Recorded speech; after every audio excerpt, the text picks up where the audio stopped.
Hey, Amanda, last year was the most violent in terms of crime here in the city of New Haven in 8 years, since 2012. But this year, they're on a much higher uptick. So right now, they've introduced some initiatives to stop the spread of this violence anymore.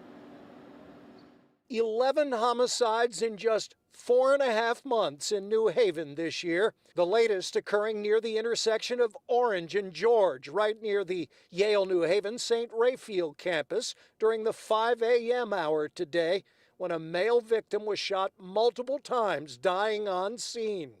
His name is Jack Hopton. He's a 44-year-old male.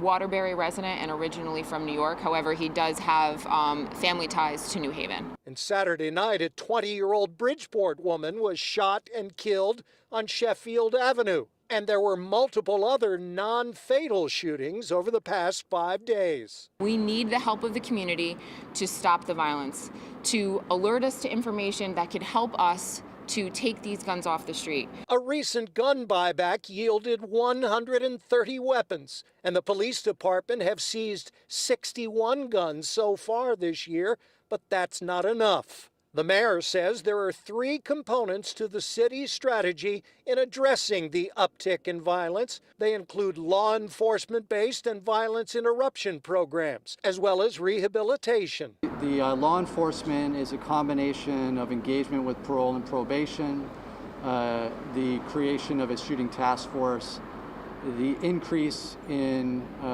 police presence, in particular walking beat and bicycle patrol officers in the neighborhood. And increasing the street outreach presence helps with violence interruption. And rehabilitation is critical because there are roughly 900 people released from prison coming back to New Haven every year. So the creation of the Reentry Welcome Center in Fairhaven, which opened over the winter, is key. Most importantly, connect them to resources so that people can lead productive lives is vital to that strategy.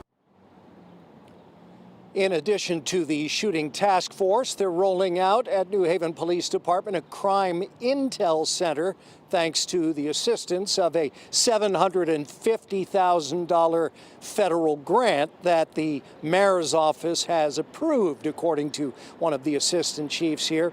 And that crime intel center will use the resources of 3 federal agencies, as well as surrounding local police departments. We're live here in New Haven. Tony Terzi, Fox 61 News.